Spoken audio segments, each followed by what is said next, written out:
Salut à toi, j'espère que tu vas bien. Je suis ravi de te retrouver dans cette nouvelle vidéo qui peut tout changer pour toi dans ton utilisation de l'IA si tu appliques les trois conseils que je vais te donner aujourd'hui. Ces conseils vont t'aider à utiliser l'IA comme un véritable partenaire opérationnel dans ton business. Et quand j'entends partenaire opérationnel, je parle de lui confier des vraies tâches business. Pas de juste lui demander de t'aider à rédiger un email ou de t'aider à faire ton emploi du temps, comme j'ai vu certaines personnes le faire, enfin bref. Non, moi je te parle de lui confier des vraies tâches, de lui confier des tâches de delivery client, des tâches d'acquisition, des tâches d'onboarding, bref, d'en faire un véritable partenaire opérationnel pour pouvoir scaler ton business, libérer du temps et te concentrer sur ce qui compte vraiment. Les trois conseils que je vais te donner aujourd'hui sont extrêmement simples, même si tu vas voir que le troisième est un peu surprenant, donc reste bien avec moi jusqu'à la fin. Mais ils sont game changers si tu les appliques et si tu les appliques bien. Donc pose-toi, ouvre grand tes oreilles, concentre-toi et écoute ce que j'ai à te dire parce que ça va tout changer pour toi. Tu vas voir que cette vidéo est un petit peu différente d'habitude, elle sera beaucoup plus actionnable. Ces conseils-là, tu vas vraiment pouvoir les appliquer dès la fin de cette vidéo. Et d'ailleurs, la mind map que je vais te présenter aujourd'hui, je te la laisserai en description si tu veux la télécharger. C'est gratuit, il n'y a pas de page d'opt-in, il n'y a pas de je sais pas quoi. Tu cliques sur le lien, tu télécharges le PDF et cette mind map est à toi pour que tu puisses appliquer ces conseils tout simplement. Maintenant, j'ai assez parlé, il est temps de commencer avec le premier conseil. Mais avant qu'on commence, n'hésite surtout pas à t'abonner à la chaîne, à activer la cloche pour ne pas rater les prochaines vidéos. Ça me fait super plaisir, ça m'aide beaucoup. Et puis pourquoi pas lâcher un petit like sur la vidéo pour montrer que ce genre de vidéo un peu plus courte avec des conseils actionnables te plaît. Bref, maintenant que c'est dit, on y va pour le conseil numéro 1. Conseil numéro 1, clarifie ce que tu attends de l'IA. Ça, c'est un conseil bateau, tu le vois dans toutes les vidéos, oui, sois précis, etc. Mais il ne s'agit pas que de précision dans les instructions que tu vas lui donner, il s'agit de la précision déjà dans la tâche que tu vas lui demander. Pourquoi? Tout simplement parce que une IA égale une tâche spécifique. Un prompt égale une tâche spécifique. Plus la tâche est petite et meilleure sera la réponse de ton IA. Si tu crois encore aujourd'hui que tu peux avoir une IA qui peut tout faire, je vois certaines personnes partager des GPTs personnalisés.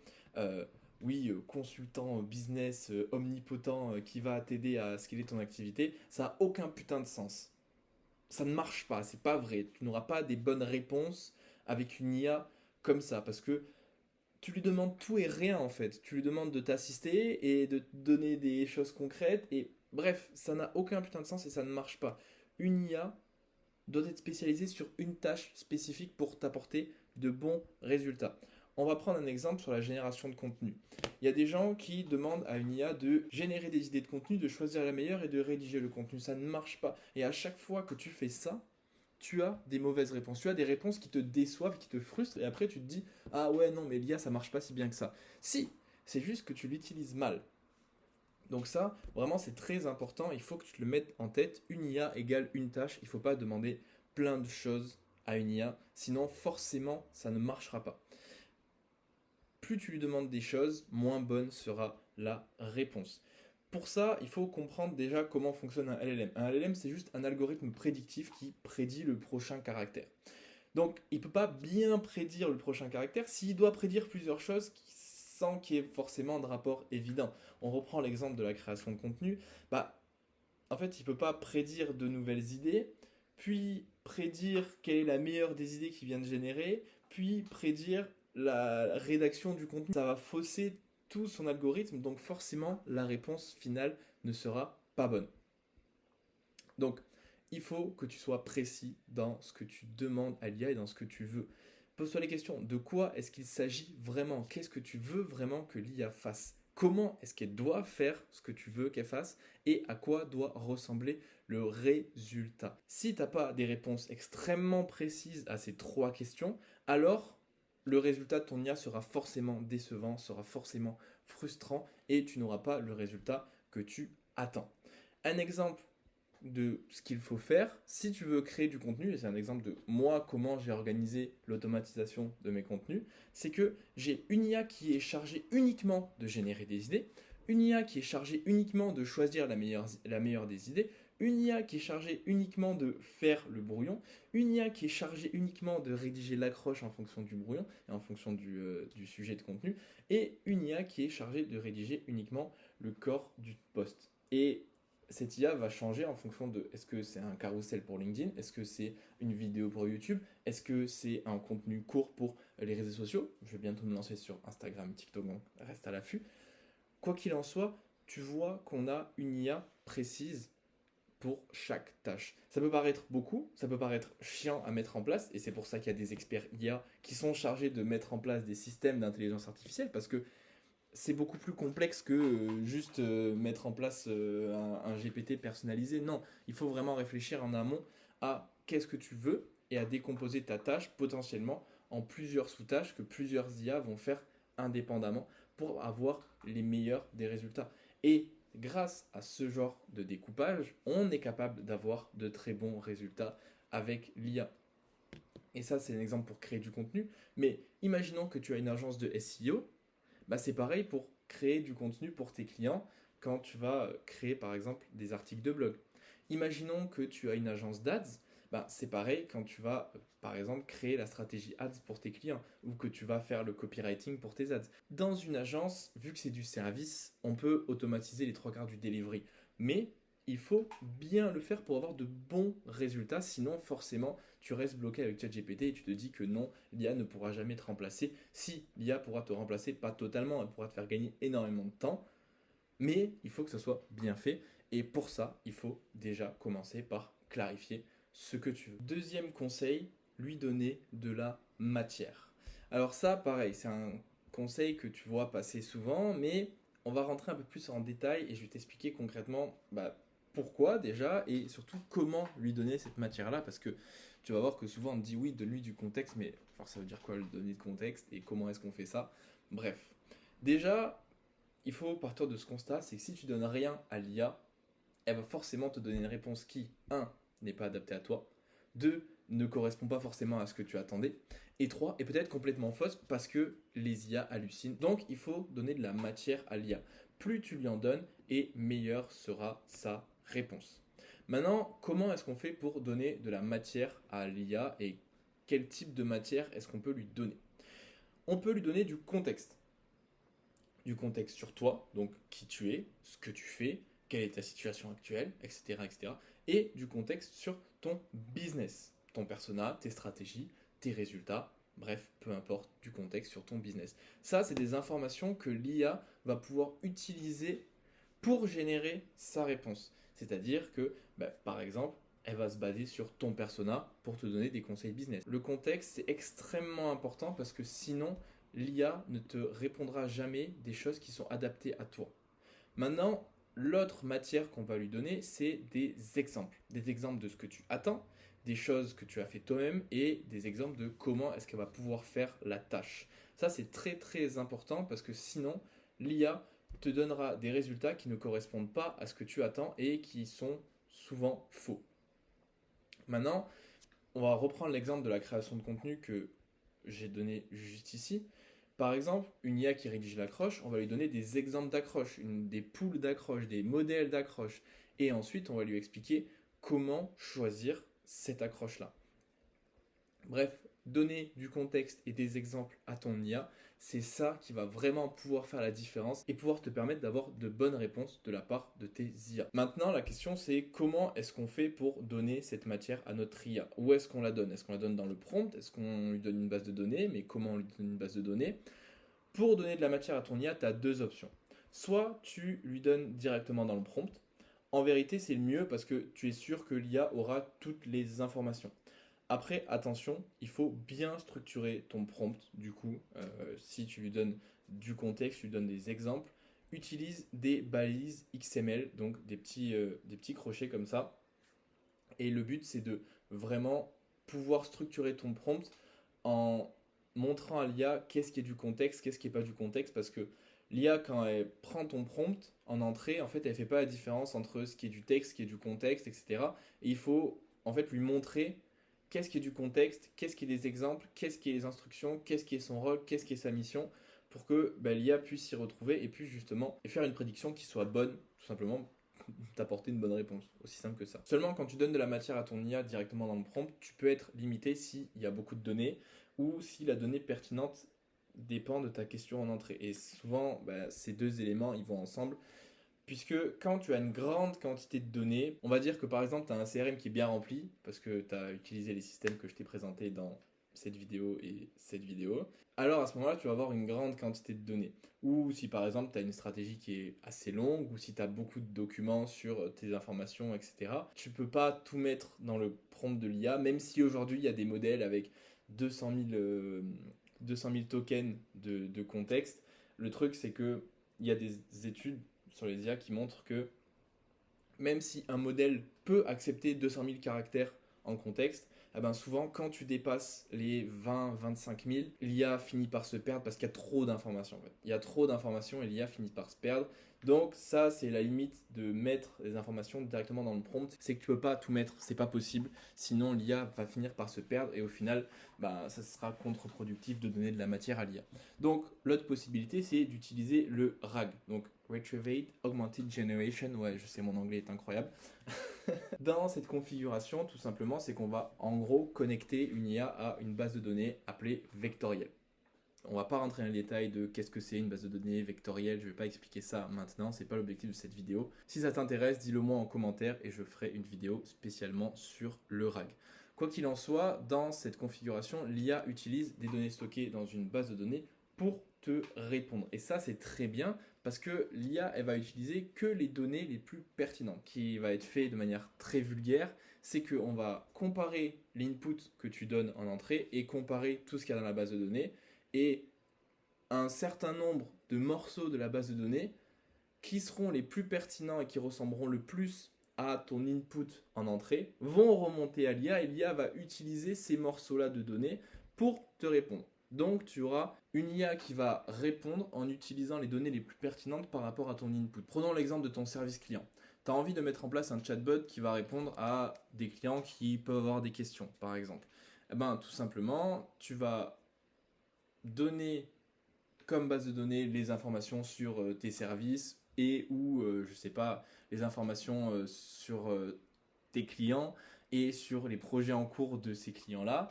En fonction de qui est le client et en fonction de sa question, tout simplement, il y a une recherche qui va être faite dans la base de données et qui va, étant donné qu'en input, on aura le nom du client et sa question, elle va chercher dans la base de données les informations relatives à ce client et les informations relatives à cette question. Et donc, elle pourra lui répondre sans halluciner et en lui donnant des informations qui sont exactes. Ce qui n'est pas possible en mettant toutes les informations dans le prompt puisqu'il y a beaucoup trop d'informations.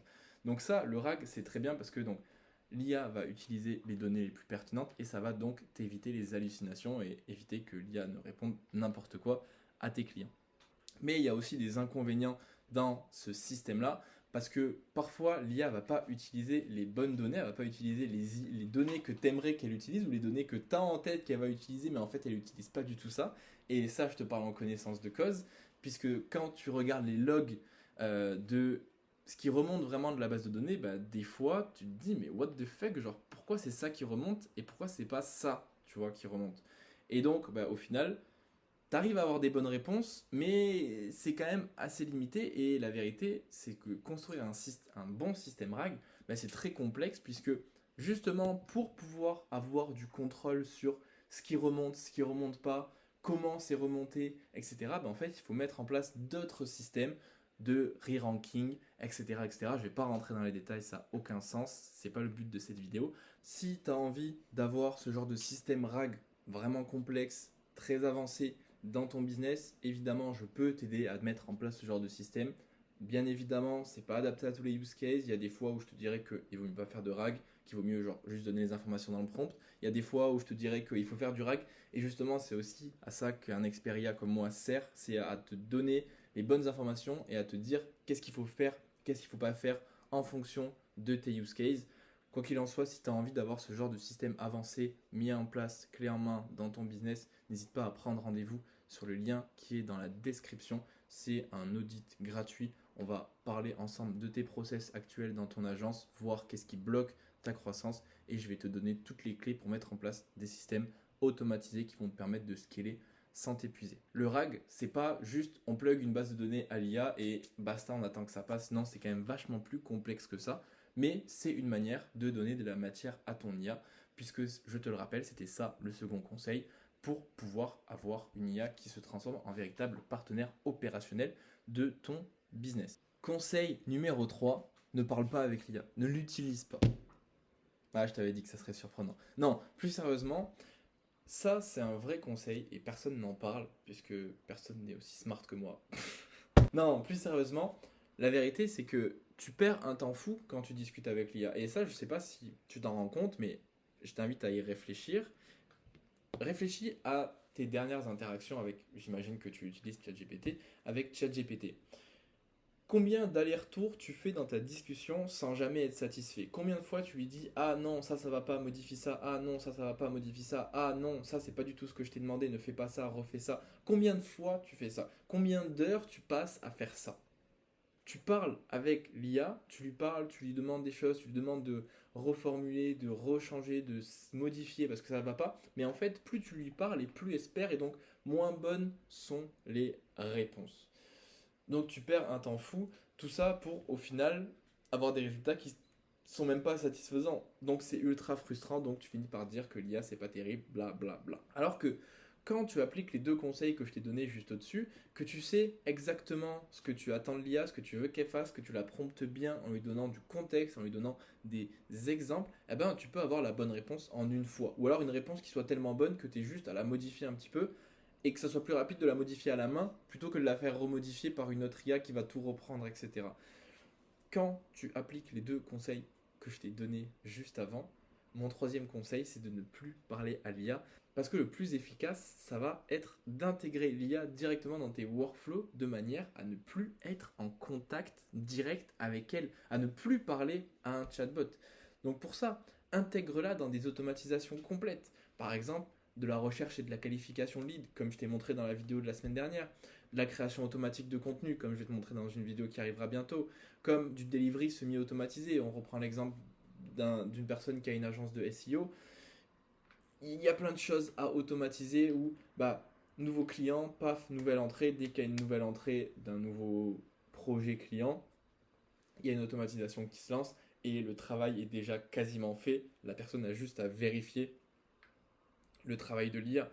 Et là, du coup, elle travaille en arrière-plan en fait. Tu la vois plus, c'est une IA invisible. Et ça fait évidemment sens avec le concept dont je t'ai parlé dans ma toute première vidéo YouTube, qui est juste ici ou ici. Je sais pas, je suis encore perdu, mais bref, tu vois ce que je veux dire. Si tu l'as pas encore vu, va la voir après cette vidéo. Tu vas voir qu'elle peut tout changer dans la manière dont tu utilises l'IA dans ton business.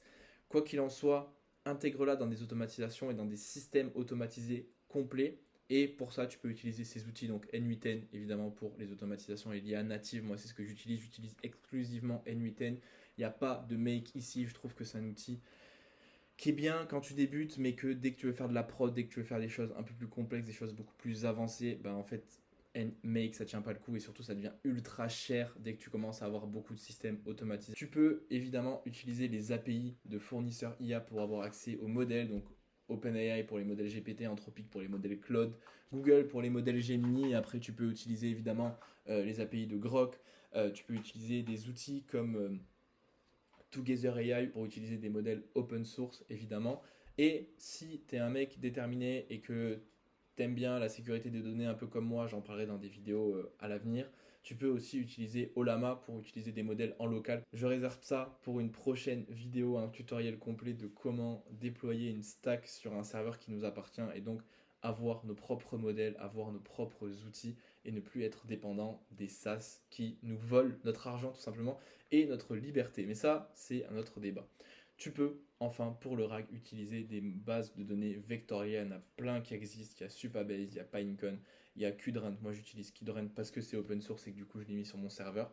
Mais quoi qu'il en soit, il faut que tu intègres l'IA dans tes workflows de manière à ne plus interagir avec elle. Et c'est ça qui va vraiment te faire gagner du temps et c'est ça qui va vraiment te faire utiliser l'IA comme un professionnel parce que je peux te l'assurer, on va même le surligner parce que c'est très important, quand tu franchis cette étape, quand tu mets en place des systèmes automatisés où l'IA travaille en back-end pendant que tu dors, alors là, tu franchis un step dans ton utilisation de l'IA et tu utilises mieux l'intelligence artificielle, cette technologie incroyable, que 90% des gens qui sont encore bloqués sur ChatGPT. C'est peut-être ton cas aujourd'hui.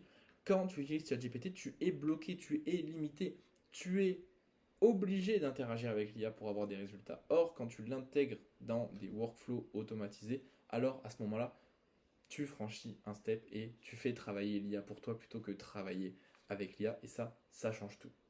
Maintenant, ce troisième conseil, je te l'avoue, il demande un peu de compétences techniques pour le mettre en place. Rien de bien méchant. Il y a plein de formations N8N là dehors qui peuvent te permettre de mettre en place tes premières automatisations IA sans trop galérer. Après, dès que tu veux mettre en place des systèmes plus complexes, ça demande beaucoup de réflexion, ça demande beaucoup de travail en amont, ne serait-ce que dans l'audit de tes process pour voir ce que tu fais actuellement, comment est-ce que tu peux optimiser, comment est-ce que tu peux structurer, est-ce que tu peux euh, automatiser derrière.